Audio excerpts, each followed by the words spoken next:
আজ আমরা আবার সাফল্য আর অসফলতার বিষয়ে কথা বলবো। সফল ব্যক্তি কে হয় এবং অসফল ব্যক্তি কে হয়, এই বিষয়ে আমরা আগে অনেকবার কথা বলেছি। প্রত্যেক ব্যক্তি সাফল্য লাভ করতে চান, কিন্তু প্রত্যেক ব্যক্তি সাফল্য লাভের এই কাজে সফল হতে পারেন না। এবার এটা কেন হয়, এর পেছনে কারণটা কি? কারণ হলো ভয়। সফল ব্যক্তি হলেন তিনি যিনি নিজের সিদ্ধান্ত দ্বারা এই সমস্ত সংসারকে বদলে দিয়ে থাকেন, এবং অসফল ব্যক্তি হলেন তিনি যিনি এই সংসারকে দেখে এর বিষয়ে ভেবে নিজের সিদ্ধান্ত বদলে ফেলেন। প্রয়োজন হলো নিজের লক্ষ্যের বিষয়ে ভেবে দেখার, পথের বিষয়ে ভেবে দেখার। একবার যদি আপনি পথ নির্বাচন করে থাকেন, সেই পথে অগ্রসর হতে থাকুন আর তাতে অটল থাকুন। সবসময় দৃঢ় প্রতিজ্ঞ হন। আপনি যদি কোনো পথে টিকে থাকেন আর নিরন্তর পরিশ্রম করতে থাকেন, তবেই আপনার জীবনে সাফল্য আসবে। যদি কথায় কথায় লোকে কি ভাববে, লোকে কি বলবে, একথা ভেবে নিজের সিদ্ধান্ত পাল্টান, তাহলে কখনো নিজের লক্ষ্যে পৌঁছতে পারবেন না। আসুন আমার সাথে ভালোবেসে বলুন, রাধা রাধা। রামায়ণের একটা অত্যন্ত শ্রেষ্ঠ কাহিনী আছে, যেটা খুব অমূল্য শিক্ষাদান করে। দশানন যখন ধরাশায়ী হলেন এবং মৃত্যুশয্যায় শুয়েছিলেন, ওনার শেষ নিঃশ্বাস ত্যাগের সময় শ্রীরাম লক্ষ্মণকে বললেন যে, হে লক্ষ্মণ, রাবণের কাছে যাও, ওখানে যাও, ওনার থেকে কিছু জ্ঞান অর্জন করে এসো। উনি হলেন মহাজ্ঞানী, আর ওনার থেকে জ্ঞান অর্জনের এটাই শ্রেষ্ঠ সুযোগ। লক্ষ্মণ প্রথমে মানতে চাইলেন না, কিন্তু শ্রীরাম বোঝানোর পরে লক্ষ্মণ ওনার কাছে গেলেন, রাবণের মাথার কাছে গেলেন আর বললেন, দাদা বলেছেন আপনার থেকে জ্ঞান অর্জন করতে। রাবণ কিছুই বললেন না। লক্ষ্মণ বললেন, আপনি তো দেখছি খুব অহংকারী, মৃত্যুশয্যায় শুয়ে আছেন, শেষ নিঃশ্বাস ত্যাগ করতে চলেছেন, আর তাও এত অহংকার। রাবণ বললেন, নিজের দাদা রামকে ডাকো। শ্রীরাম এলেন, রাবণের পায়ের কাছে এসে দাঁড়ালেন।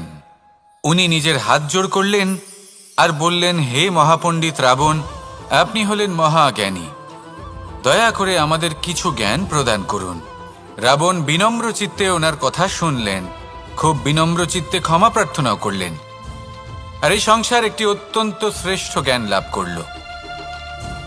এর দ্বারা আমরা ঠিক কি শিক্ষা লাভ করি? রাম এবং লক্ষ্মণ দুজনেই ছিলেন তেজস্বী, দুজনেই ছিলেন শ্রেষ্ঠ, ছিলেন বীর, ছিলেন বলবান।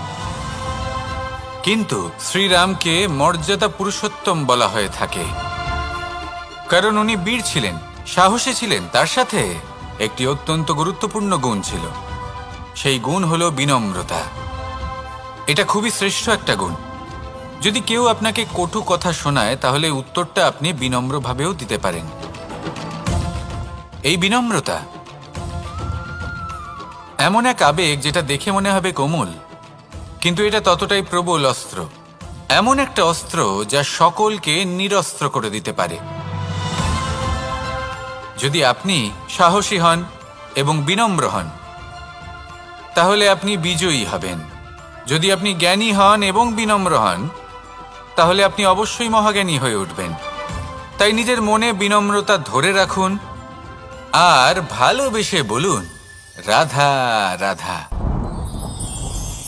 কখনো আমরা কোনো হাটে যাই, কোনো বিশেষ বস্তু কেনার থাকে, ওখানে যাই, গিয়ে অন্য কারোর কথা শুনে অন্য কোনো বস্তু কিনে নিয়ে আসি, অদরকারি জিনিস কিনে ফেলি।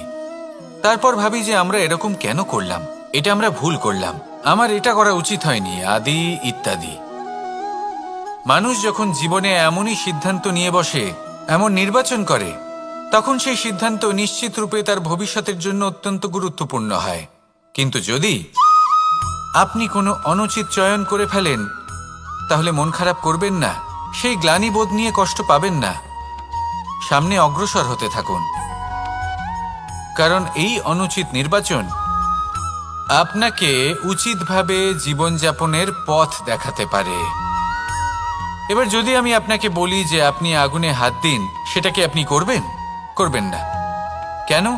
কারণ জীবনে কোনো না কোনো দিন আপনি একটা ভুল নির্বাচন করে আগুনে হাত দিয়েছিলেন। তারপরে আপনি শিক্ষা পেয়েছিলেন যে আমি জীবনে আর কোনোদিন আগুনে আর কিছুতেই হাত দেব না। এই জীবনও ঠিক সেরকমই। জীবনের সেই সব অধ্যায়, সেই সব সময় যা ব্যর্থ হয়েছে, সেটা নিয়ে ভেবে সময় নষ্ট করবেন না। সেটা থেকে যে শিক্ষা পেয়েছেন সেটা মনে রাখুন, আর যে অধ্যায় বাকি রয়েছে, যে সময় বাকি রয়েছে, তাতে কিভাবে সফল হওয়া সম্ভব সেই বিষয়ে ভাবুন। আর আমার সাথে ভালোবেসে বলুন, রাধা রাধা। নিজের নিজের অভিজ্ঞতাগুলো দেখে, তার পরিণাম দেখে প্রত্যেক মানুষের মনে একটা ধারণা জন্ম নেয়। প্রজন্মের পর প্রজন্ম যখন অগ্রসর হতে থাকে, এই ধারণাগুলোই কারণ হয়ে ওঠে যা মানুষের জীবনে তার শুভর, অশুভর, লাভের, ক্ষতির এই সব কিছুর আধার হয়ে ওঠে। যেমন ধরুন আপনি কোথাও যাচ্ছেন আর পথে বেড়াল রাস্তা পার করে গেল, সেটা অশুভ বলা হয়। কেউ হাঁচলে কাজ থামিয়ে দেওয়া হয়। বলা হয় যখন আপনি কোনো শুভ কাজ করতে যাবেন তখন মিষ্টি খেয়ে যাবেন, কাজ সফল হবে। যদি কোনো ব্যক্তি অনুচিত কথা বলে দেন, তার মানে অনুচিত কিছুই ঘটবে, আদি ইত্যাদি। এরকম অনেক সংখ্যক ধারণা আছে। কিন্তু সবকিছু যদি এরকমই হতো, তাহলে প্রত্যেক মানুষ নিজের কথা দ্বারা নিজের বা অন্য কারোর জীবন স্বর্গতুল্য করে তুলত, নয়তো নরকে পরিণত করত। কিন্তু এরম কি আদৌ হয়? না। কারণ এই সব ধারণা, এই সব কিছু এর উৎস হলো মানুষের মন, তার মস্তিষ্ক। যখন আমরা কোনো বাক্য বা কোনো ধারণাকে একটু বেশি গুরুত্ব দিয়ে ফেলি, তার উপর একটু বেশি বিশ্বাস করে ফেলি, তখন যেটা হয়, তখন আমাদের এই ইচ্ছে শক্তি তার সঞ্চার হয় সেই বাক্যের মাধ্যমে। আর সেই জন্য সেই বাক্য আস্তে আস্তে ফলপ্রসূ হতে থাকে। এটা হলো মানুষের মনের শক্তি, তার মস্তিষ্কের শক্তি। এটা কখনো ভুলে যাবেন না। এটা প্রয়োগ করুন আর তার সদ্ব্যবহার করুন। একে প্রয়োগ করুন নিজের লক্ষ্যে পৌঁছানোর জন্য, শুভ কর্ম করার জন্য। আসুন আমার সাথে ভালোবেসে বলুন, রাধা রাধা। সবাই বলেন যে জীবনে কাদের সঙ্গ লাভ করছি সেটা খুব গুরুত্বপূর্ণ। এক ঝুড়ি ফলের মধ্যে যদি একটা পচা ফল আপনি রেখে দেন, তাহলে আস্তে আস্তে সমস্ত ফল পচে যায়। সেই জন্য কথায় আছে যে কুসঙ্গ থেকে দূরে থাকো। কিন্তু কি করা যায়? এই সংসার খুবই ছোট। যেখানে আমরা কাজ করি, যেখানে আমরা থাকি, যে পথে আমরা আসা যাওয়া করে থাকি, যে পথে আমরা ভ্রমণ করি, সেখানে এমন অনেক সংখ্যক ব্যক্তি থাকেন যাকে দেখে আমরা মনে করি যে এদের থেকে দূরে থাকতে হবে। তখন আমরা কি করতে পারি? তাদের কি আমরা পরিত্যাগ করব? তাহলে এই সংসারে এমন অনেক মানুষ আছেন, তাহলে কি সংসারই পরিত্যাগ করব? না। সেই ফলের মতন হবেন না যারা একটি পচা ফলের উপস্থিতির জন্য নিজেরাও নষ্ট হয়ে যান। বরং হয়ে উঠুন চন্দন বৃক্ষের মতন, যেটা আসলে সাপেদের বাসস্থান, যেখানে অনেক সংখ্যক অত্যন্ত ভয়ানক বিষধর সাপ থাকে। তারপরেও এই চন্দন, সে কিন্তু নিজের শ্রেষ্ঠত্ব হারায় না। এর মূল্য কিন্তু সেই একই থাকে। মনে রাখবেন, এই সংসারে নিজের সঙ্গ বদলানোর পূর্বে নিজেকে বদলান। নিজেকে কিছুটা এমন ভাবে গড়ে তুলুন যে কেউ আসুক না কেন, সে যেন আপনাকে বিভ্রান্ত বা দূষিত না করতে পারে। আসুন আমার সাথে ভালোবেসে বলুন, রাধা রাধা। এই সংসারে প্রত্যেকটা জিনিসের নিজস্ব একটা বিশেষত্ব আছে, আর তার বিশেষত্বর জন্যই তাকে বিশেষ গুরুত্ব দেওয়া হয়।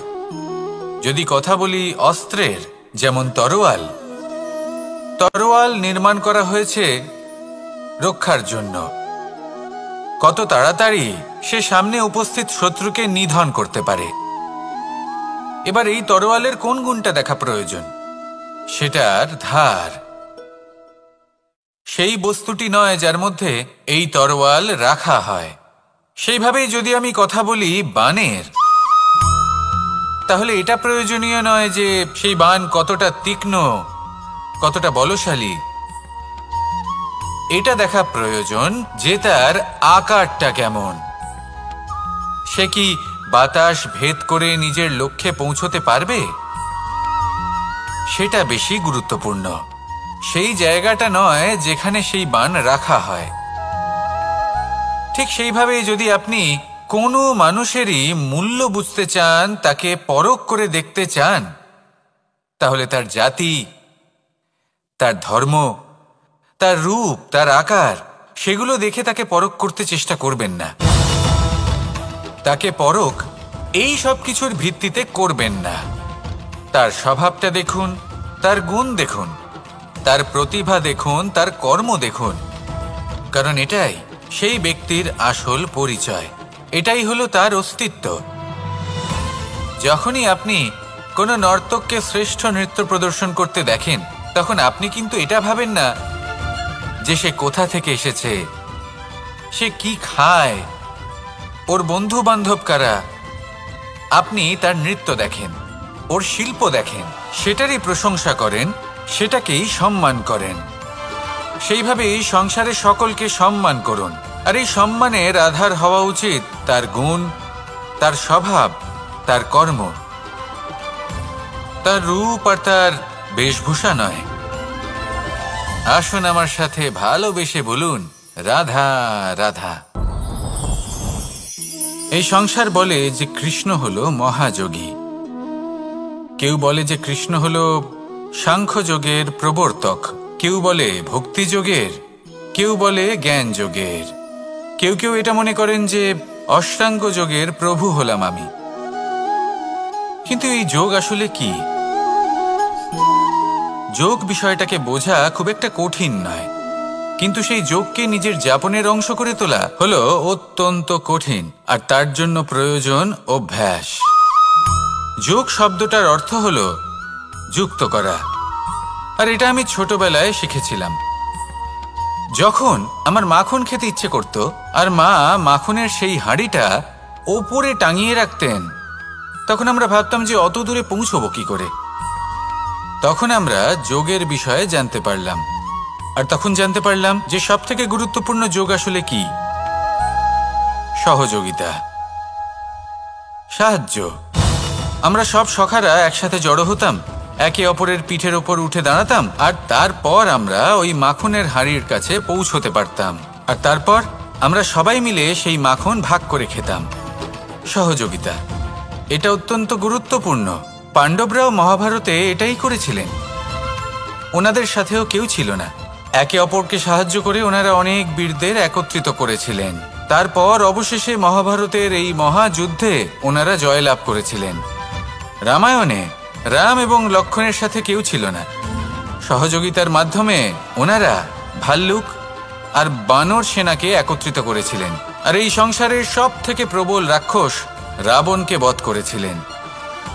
মনে রাখবেন, একসাথে মিলে যদি আপনারা কর্ম করতে শেখেন, তাহলে এই সংসারে এমন কিছুই নেই যেটা আপনি অর্জন করতে পারবেন না। আসুন আমার সাথে ভালোবেসে বলুন, রাধা রাধা। সূর্য এই সংসারকে আলো প্রদান করে।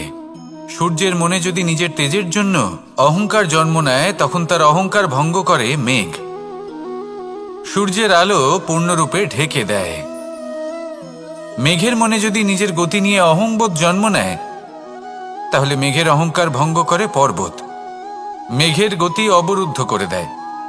এবার যদি পর্বত নিজের নিশ্চলতা নিয়ে অহংকার করে, তাহলে সেই অহংবোধ ভঙ্গ করে একটি মূষক, সেই বিশাল পর্বতে একটি ছিদ্র করে দেয়। এবার যদি মূষকের নিজের মনে অহংবোধ জন্ম নেয়, তাহলে জল তার অভিমান ভঙ্গ করে, সেই ছিদ্র দিয়ে প্রবেশ করে। আর যদি জলের মনে অহংবোধ জন্ম নেয়, তখন মানুষ বাঁধ নির্মাণ করে তার গতিপথ রুদ্ধ করে, জলের অহংকার ভঙ্গ করে। আর যদি মানুষের মনে অহংকার জন্ম নেয়, তখন সূর্য নিজের তাপ দ্বারা মানুষের অহংকার ভঙ্গ করে। এই সংসারে অহংকার প্রদর্শন করার কোনো প্রয়োজন নেই। আমাদের সবার মধ্যেই কিছু বিশেষ গুণ আছে, আর সবার মধ্যে কোনো না কোনো দোষও আছে। এই প্রকৃতি আমাদের কি শিক্ষা দেয়? কেউ একে অপরের সাথে লড়াই করে না, একে অপরের জন্য বাধা সৃষ্টি করে না, শুধু নিজের কর্ম করে। সূর্য নিজের প্রকাশ দ্বারা বনস্পতি এবং গাছপালাকে জন্ম দেয়। মেঘ বর্ষা সৃষ্টি করে লুপ্ত হয়ে যায়, আবার নির্মিত হয়। পর্বতের সেই নিশ্চলতা সেই বর্ষাকে একটা দিশা প্রদান করে, আর তারপরে তা ধারা হয়ে প্রবাহিত হয়ে যায়। এইসব কি? এইসব একটা সম্পর্ক, একটা চক্রের মতো। সবাই একসাথে নিজের কর্ম করে, তাই এই চক্র আবর্তিত হয়।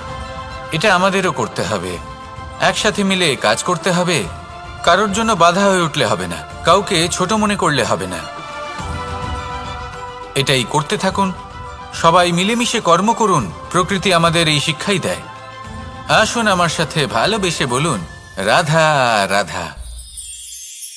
একটি সোনার মুদ্রা নিন, সেটা জলে ফেলে দিন, তারপর তুলে নিন। সেটা মাটিতে ফেলে দিন, আবার তুলে নিন, কাদায় ফেলে দিন, আবার তুলে নিয়ে হাতুড়ি দিয়ে তার উপর প্রহার করুন। তারপরেও সেই সোনার মুদ্রার মূল্য সেটাই থাকে যা আগে ছিল, তাই না? এটা হলো উদাহরণ সংসারের সেই প্রত্যেকটা জীবের জন্য, প্রত্যেকটা মানুষের জন্য। কখনো কখনো জীবনে সাফল্যের বদলে আমরা বিফলতা পাই। যতটা আশা করেছিলাম ততটা শ্রেষ্ঠ কর্ম করতে পারি না। কখনো বা আমরা ভুল করে ফেলি, কখনো আমরা অনুচিত কর্ম করে ফেলি, কখনো সংসার আমাদের বুঝতে পারে না। তার পরিণামস্বরূপ এই সংসার আমাদের নিন্দা করে, আমাদের উপেক্ষা করে, আমাদের বিষয়ে কটু কথা বলে, কখনো সামনাসামনি বা কখনো পেছনে। সংসার এমন একটা আচরণ করে যেন আমাদের সাথে কথা বলাটাই একটা বিশাল অপরাধ। এবার সেক্ষেত্রে কি করা উচিত? মনকে শান্ত করা উচিত। বেশিরভাগ ক্ষেত্রেই এমন সময় মানুষ এটা ভেবে বসে যে তার জীবনের কোনো মূল্যই নেই। তার মনে হয় যে সে এই সংসারে শুধু একটা বোঝার সমান। সে নিজেকে ঘৃণা করতে থাকে, ওর মনে হয় যে তার জীবন শূন্য। কিন্তু তা নয়। আপনি সোনার মুদ্রার মতো, যদি আপনার মধ্যে সেই গুণ থাকে, আপনি শ্রেষ্ঠ কর্ম করেন, আপনার মধ্যে সেই বিদ্যা থাকে, আপনি নিরন্তর প্রয়াস করেন, সৎকর্মের পথে এগোতে থাকেন, তাহলে আপনার নিজের যে মূল্য তৈরি হয় সেটা কোনো পরিস্থিতিতে কোনো ব্যক্তি আপনার থেকে কেড়ে নিতে পারবে না। শুধু নিজে ভেঙে পড়বেন না, এটা ভাবুন যে সম্মান আপনি হারিয়েছেন সেটা আপনি কিভাবে ফিরে পেতে পারেন, তার জন্য কি করতে হবে। যে ধন আপনি হারিয়েছেন সেটা পেতে হবে কিভাবে, তার জন্য কি কি করতে হবে। শান্ত মনে সবটা ভেবে দেখুন, সিদ্ধান্ত নিন এবং অগ্রসর হন। আপনি এই সংসারের কাছে তেমনই হয়ে উঠবেন যেমন আপনার কর্ম হবে। যদি তা শ্রেষ্ঠ হয় সবাই তাই ভাববে। আসুন আমার সাথে ভালোবেসে বলুন, রাধা রাধা।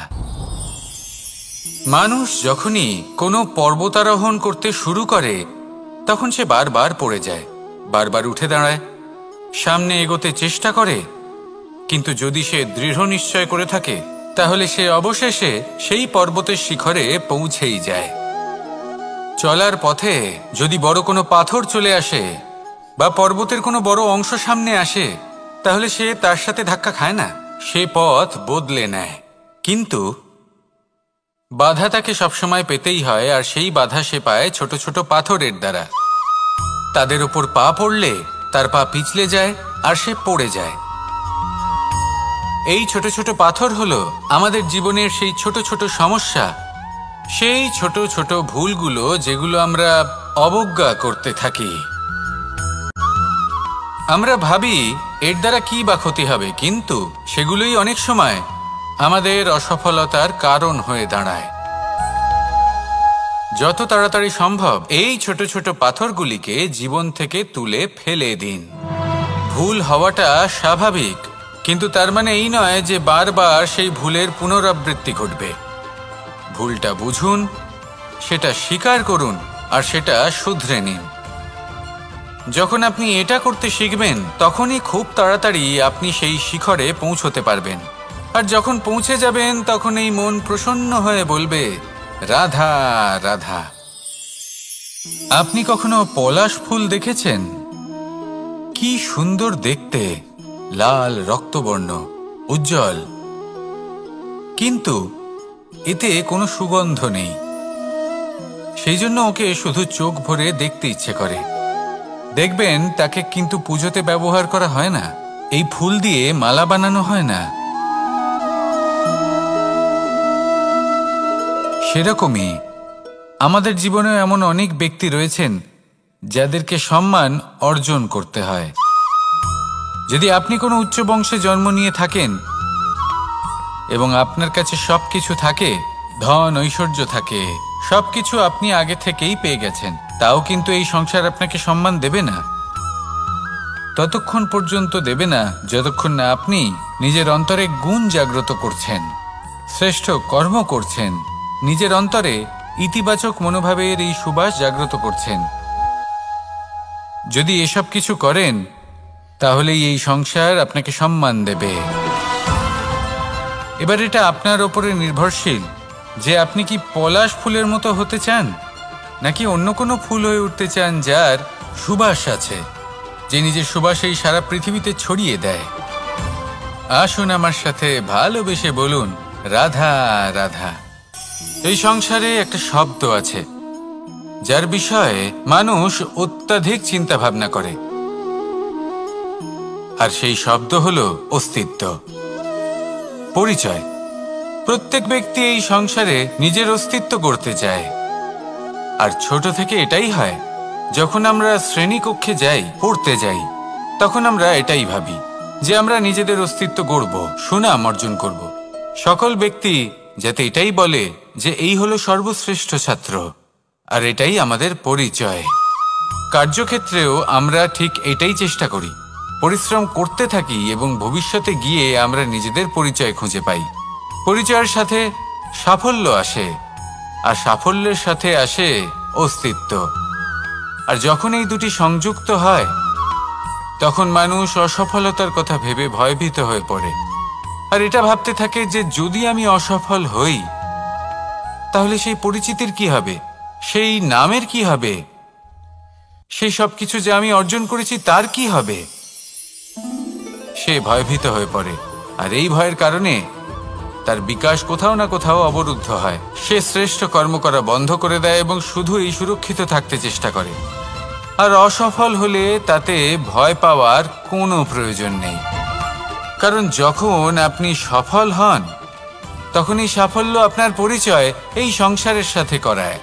কিন্তু যখন আপনি অসফল হয়ে থাকেন তখন এই অসফলতা এই সংসারের পরিচয় আপনার সাথে করায়, যা অত্যন্ত আবশ্যক। অসফলতা প্রত্যেকের জীবনেই আসবে, তার সম্মুখীন হন আর তার থেকে শিক্ষা লাভ করুন। কারণ যখনই আপনি অসফল হন তখনই আপনার জ্ঞান চক্ষু উন্মুক্ত হয়। আসুন আমার সাথে ভালোবেসে বলুন, রাধা রাধা। আমরা সকলে সামাজিক জীব। মানুষের সাথে দেখা সাক্ষাৎ করা এটা চিরকালই চলতে থাকে। আমরা কখনো কাউকে উপহার দিই, আবার কখনো কেউ আমাদের উপহার দেয়।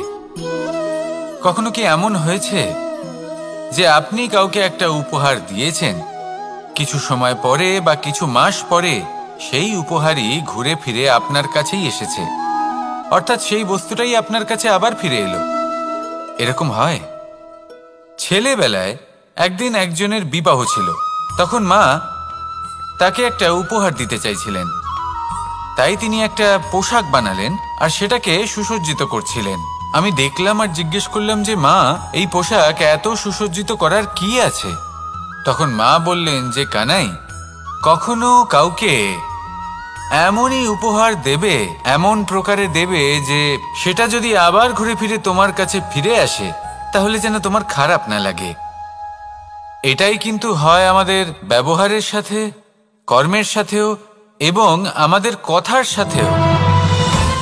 তেমনই আচরণ করবেন যে আচরণ আপনি সহ্য করতে পারবেন। যদি মুখ থেকে কটু কথা বেরোতে থাকে তখন নিজেকে সংযত করে নিন।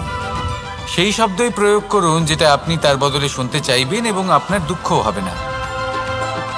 কারণ আপনার কর্ম এমন একটা উপহার যেটা আবার ঘুরে ফিরে ফলস্বরূপ আপনার কাছেই আসবে। সেই জন্য নিজের আচরণ শুভ করুন, নিজের মানসিকতা শুভ করুন, নিজের মুখ থেকে মধুর বাণী নিঃসৃত করুন, আর এইভাবেই মধুরভাবে বলুন, রাধা রাধা। পাশা নামক এই খেলাটি আপনারা নিশ্চয়ই খেলেছেন, না খেলে থাকলে দেখেছেন, আর যদি দেখেও না থাকেন তাহলে নিশ্চিত রূপে শুনেছেন। মহাভারতের এই মহাযুদ্ধ কোথাও না কোথাও এই পাশা নামক খেলার কারণে হয়েছিল।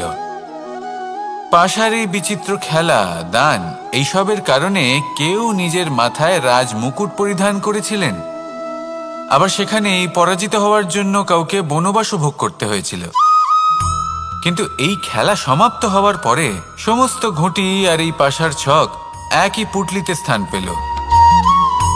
এটাই হলো আমাদের জীবন। এই সংসারে আমরা জয় পরাজয়ের বিষয়ে এতটাই ভাবি, এত চিন্তা করি যে এই জীবনের খেলার আনন্দটাই উপভোগ করতে পারি না। আর অবশেষে কি হয়?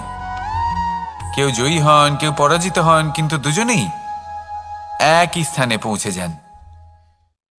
প্রত্যেক ব্যক্তি মৃত্যুর পরে একটি নির্দিষ্ট স্থানেই পৌঁছতে বাধ্য,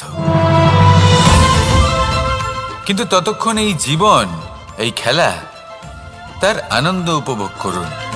এই সংসারে সেই ব্যক্তি শ্রেষ্ঠ স্থানে পৌঁছতে পেরেছেন যিনি এই সংসারকে প্রকাশ প্রদান করেছেন, যিনি কখনো জয় পরাজয় এ বিষয়ে ভাবেননি, শুধু এই জীবনের খেলার আনন্দ উপভোগ করেছেন। এটাই আপনিও করুন আর আমার সাথে ভালোবেসে বলুন, রাধা রাধা। প্রত্যেক মানুষ নিজের জীবনে দুঃখ অনুভব করেন। প্রত্যেকের দুঃখ আলাদা হতে পারে। কারোর মনে এই দুঃখ থাকে যে সে তার বাবা মায়ের সব ইচ্ছে পূরণ করতে পারেননি। কেউ এটা ভেবে দুঃখ পান যে সে চিরকাল সদাচার করেছেন, সৎকর্ম করেছেন, কিন্তু তাও তাকে দুরাচারী বলে মনে করা হয়। কেউ এটা ভেবেও দুঃখ পান যে তার সামনে যে ব্যক্তি রয়েছেন তার চোখে তিনি শত্রু হয়ে উঠেছেন বা দুষ্ট হয়ে উঠেছেন, যেখানে তিনি হয়তো কোনো অনুচিত কাজই করেননি। এবার এই সমস্ত বিষয় নিয়ে ভেবে নিজের ব্যক্তিত্ব নিয়ে সন্দেহ প্রকাশ করবেন না। যদি নিজের ব্যক্তিত্ব নিয়ে কোনো সন্দেহ থেকে থাকে, তাহলে কর্ম সংক্রান্ত প্রশ্ন করুন যে আপনি যা করেছেন তাতে কি উচিত ছিল, কি অনুচিত ছিল। যেটা প্রয়োজন সেটা এটা বোঝার যে আপনার অন্তর্মন, আপনার বিবেক আপনাকে কি বলছে, আর আপনার অন্তর্মন আর আপনার বিবেক আপনাকে যেটা করতে বলবে শুধু সেটাই করুন। আর তারপরে এই সংসার কি বলবে, কি ভাববে সেসব নিয়ে ভাবতে যাবেন না, কারণ এই সংসার তো ঈশ্বরকেও প্রশ্ন করে থাকে, ঈশ্বরকেও দোষী মনে করে। কখনো কখনো যখন কোনো ঘটনা মানুষের ইচ্ছা অনুযায়ী ঘটে না, তখন মানুষ এটা বলে যে হে ঈশ্বর, আপনি আমার পাশে থাকলেন না, আপনি বড়ই কঠোর, এটা আপনার দোষ। যেখানে বেশিরভাগ সময় হয়তো সে নিজেই নিজের কর্মফল ভোগ করছে, আর কখনো কখনো ঈশ্বর হয়তো তার জন্য আরো ভালো কোনো পরিকল্পনা করে রেখেছেন, কিন্তু মানুষ সেটা বুঝতে পারে না। তাই দিনের শেষে যেটা প্রয়োজন সেটা হলো নিজের মনের কথা বুঝতে হবে। আপনার বিবেক কি বলছে শুধু সেটাই করুন আর সামনে এগোতে থাকুন। আমার সাথে ভালোবেসে বলুন, রাধা রাধা। এই সংসারের অন্তের, এর বিনাশের প্রারম্ভ কিভাবে হয়? কোনো যোগের মাধ্যমে, কোনো ভয়ানক অসুরের আগমনে, নাকি প্রকৃতির রাগের কারণে? না, এই সংসারের বিনাশের প্রারম্ভ হয় আমি থেকে। এই আমি, এই তুমি, এটা আমি করেছি, ওটা তুমি করেছো, এটা আমার, ওটা তোমার, আদি ইত্যাদি।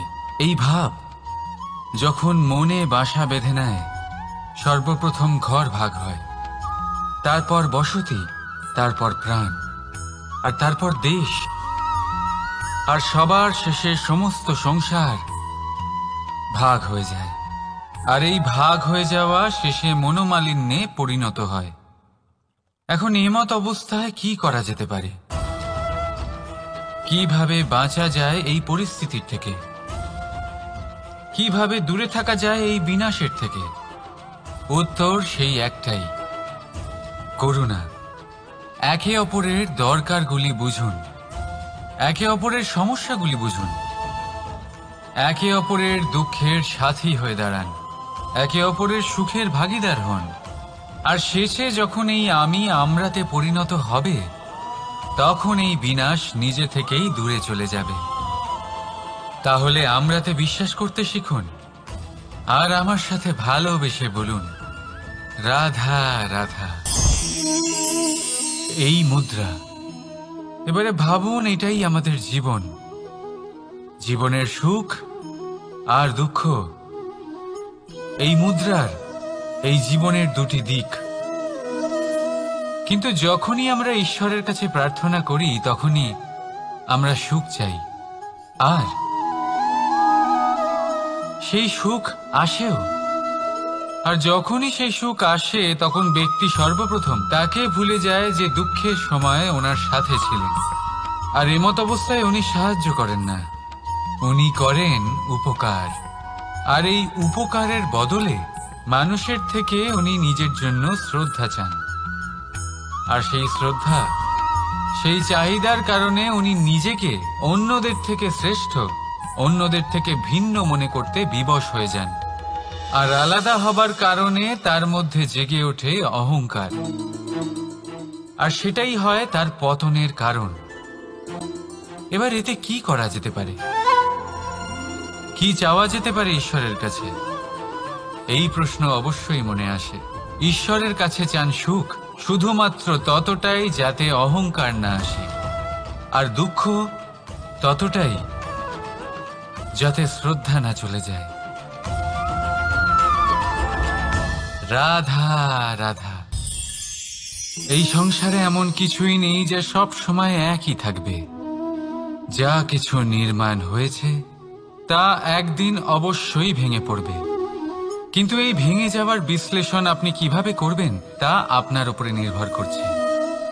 ওই আকাশের দিকে তাকান, ওই মেঘ, ওটাও ভেঙে পড়ে, কিন্তু নিজে ভেঙে পড়ার সাথে বর্ষাকে তৈরি করে যায়।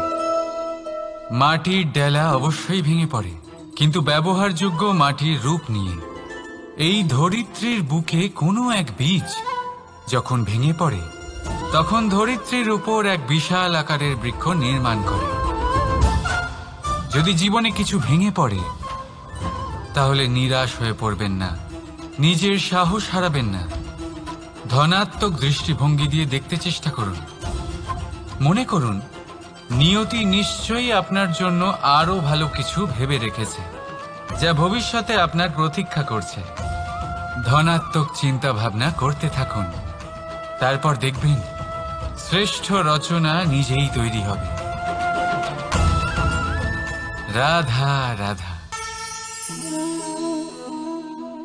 চলতে থাকা, থেমে যাওয়া, বিশ্রাম নেওয়া, তারপর দম নিয়ে পুনরায় দাঁড়িয়ে পড়া, আর তারপর আবার সেই পথ চলা। এটা জীবনের অভিন্ন এক অঙ্গ, এটার থেকে আপনি পালাতে পারবেন না। কিন্তু এই অঙ্গকে আপনি নিজের জীবনে কিভাবে প্রয়োগ করবেন, কিভাবে তাকে কাজে লাগাবেন, সেই সিদ্ধান্ত আপনাকে নিতে হবে। যারা হেরে যান তারাও জীবনে থমকে যান, আবার যারা জেতেন তারাও দাঁড়িয়ে পড়েন। যারা হেরে যান তারা হাঁপিয়ে দাঁড়িয়ে পড়েন, যারা জিতে যান তারা দাঁড়িয়ে পড়েন সেই সর্বোচ্চ স্তরে পৌঁছে গিয়ে। এবার দাঁড়াতে তো আপনাকে হবেই, তা হতেই হবে, কিন্তু কখন কিভাবে দাঁড়াবেন, ক্লান্ত হয়ে নাকি সর্বোচ্চ স্তরে পৌঁছে গিয়ে, সেই সিদ্ধান্ত আপনার। অবশ্যই দাঁড়িয়ে পড়ুন, কিন্তু ক্লান্ত হয়ে নয়, কারণ আপনাকে পুনরায় দাঁড়িয়ে পড়তে হবে, পুনরায় যাত্রাপথে এগোতে হবে এবং সর্বোচ্চ স্তরে পৌঁছতেই হবে। রাধা রাধা। স্বপ্ন, আমরা জীবনে স্বপ্ন দেখতে থাকি, সেটা পূরণ করার পূর্ণ প্রয়াস করে থাকি, কিন্তু এই স্বপ্ন পূরণ না হওয়ার পরিস্থিতিতে আমরা ভেঙে পড়ি, ছিন্ন বিচ্ছিন্ন হই, আর তারপরেই বোঝা আমরা আগামী প্রজন্মের ওপর রীতিমতো চাপিয়ে দিই। আমরা এটাই মনে করি যে আমরা যেটা হতে পারিনি সেটা আমাদের সন্তান অবশ্যই হবে। আমরা যা কখনো পাইনি আমাদের সন্তান অবশ্যই তা পাবে। এটা যে অনুচিত সেটা আমরা ভাবি না, কিন্তু এটা ভুল, আর এই ভুল আমরা সকলেই করে থাকি। সন্তান, প্রকৃতি আর পরমাত্মার আশীর্বাদ, ওদের ভেতরে তাদের নিজের একটা অস্তিত্ব লুকিয়ে থাকে, সেটা মন দিয়ে দেখুন তো। আপনি শুধু ওই সন্তানকে জন্ম দিয়েছেন, কিন্তু ওর জীবন আপনার নয়। তাই নিজের সন্তানের সাথে থাকুন, সময় কাটান, ওদেরকে ভালোবাসুন, সব সময় প্রেরণা দিন, কিন্তু প্রেরণা দিন ওর নিজের অস্তিত্বকে বাড়ানোর জন্য, ওর নিজের স্বপ্ন পূরণ করার জন্য, আপনার স্বপ্ন পূরণ করার জন্য নয়। ওদের অস্তিত্বকে পূর্ণাঙ্গে বৃদ্ধি পেতে দিন। রাধা রাধা। এই পুকুর দেখছেন আপনি? পুকুরের জল কখনো প্রবাহিত হয় না, একই স্থানে জমে থাকে, আর সেই কারণে কিছুদিন পর ময়লা হতে শুরু করে।